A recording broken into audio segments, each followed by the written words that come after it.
Geert Wilders' growing concern about Islam and immigration has made him a powerful force at home. There is not such a thing as typical Dutch. It doesn't exist. It's a myth. He says he's aiming to turn back the tide before it's all too late. And he's planning to take that message much further afield. This is also happening in Australia. Australia should wake up more than it has done so far. Amsterdam has long led the world in liberal social reform, from gay marriage to euthanasia and legal marijuana. But now the Dutch government is leading Europe in the opposite direction. It's declared multiculturalism to be dead, and it's cracking down hard on Muslims it accuses of failing to integrate. The man behind this radical turnaround says he's doing it in the name of freedom, and he wants to bring his firebrand vision to Australia. Excuse me, Mr. Wilders, from Australian television. We've been speaking to your office about doing an interview. So for many Netherlanders, their new hero is not a dyed blonde Lady Gaga, but a very different blonde bombshell. You've done this before, I guess? Yeah. A few thousand times. Meet Geert Wilders, arguably the biggest critic of Islam in Europe. I would not want to live, or my children, or my grandchildren, to live in a country where the ideology of Islam becomes more dominant every day. Because the more Islam you have in a society, the less freedom you will have. You are not a racist or a fascist or whatever if you say, I'm proud that our country is based on values that are based on Christianity and Judaism and humanism. And we stand for Christians, we stand for homosexuals, we stand for the rights of women, for independent journalists, for whatever.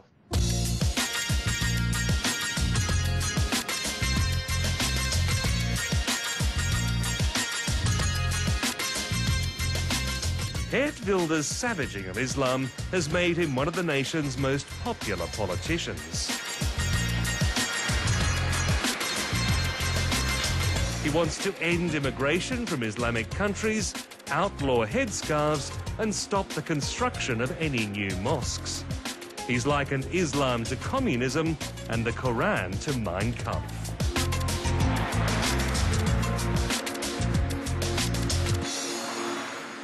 I see Islam as more ideology than a religion. It's not to be compared with Christianity or Judaism.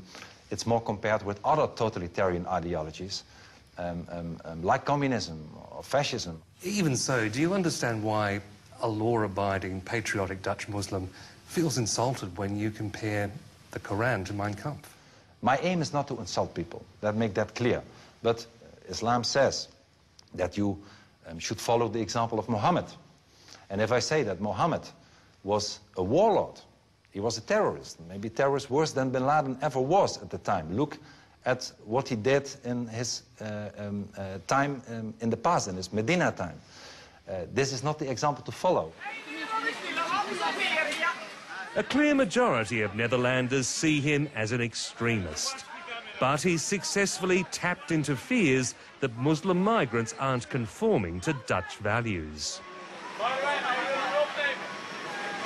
In last year's election, his Freedom Party won 15% of the vote, giving it 24 seats and the balance of power in Parliament. Yet just 10 years ago, this country was proud to call itself multicultural.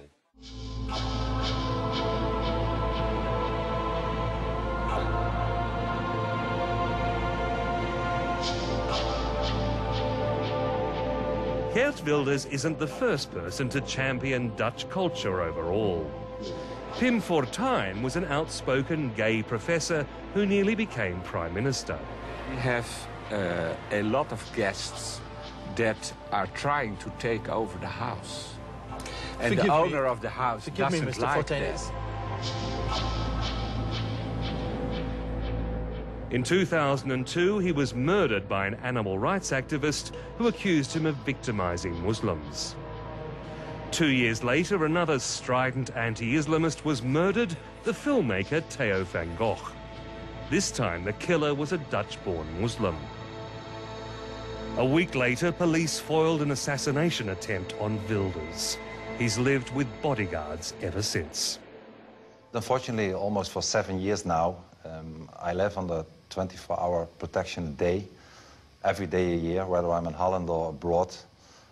I lived with my wife in prison cells, not as a prisoner, but to be safe, in safe houses.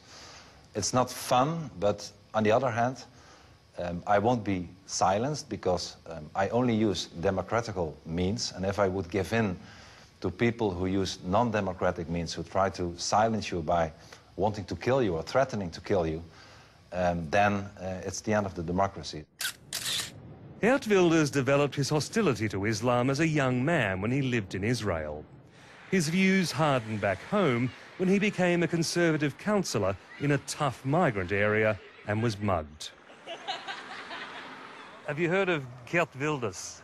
In communities with a high Muslim population, you can feel the animosity towards him. Oh, meneer, niet die naam noemen. Geert Wilders. Niet die naam noemen. Wat zei hij? Hij mag van mij dood. Ja, tuurlijk. 100% nu gelijk. En waarom? Ja, maar ik weet niet, man. Die meneer, hij verdient gewoon zijn geld door anderen te discrimineren en zo. Dat is toch geen eerlijk geld meer? Daarom.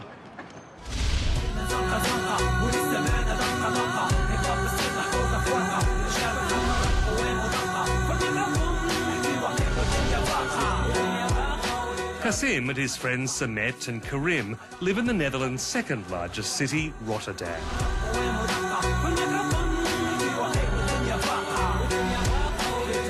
As Europe's largest port, it's attracted the most migrants. More than half the citizens are of foreign descent. The poorest suburbs endure constant hooliganism.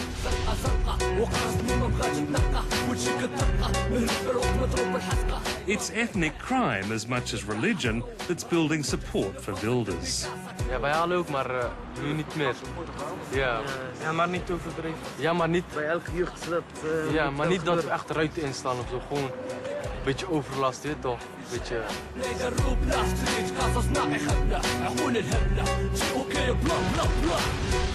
As we were filming, Samet found police were looking for him. Het kan zijn dat je binnenkort misschien uitgenodigd wordt, zeg maar, voor een verhoor. Meestal is het werk, maar meneer Geert zei ook er is werk.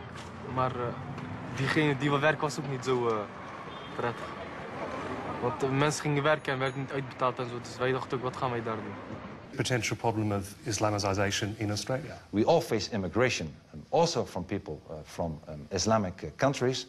We all see that. For instance, this is something that also Senator Bernardi and I believe also others in Australia is fighting against. If they don't, parties like mine will emerge, will become strong. And let me tell you, this process is irreversible.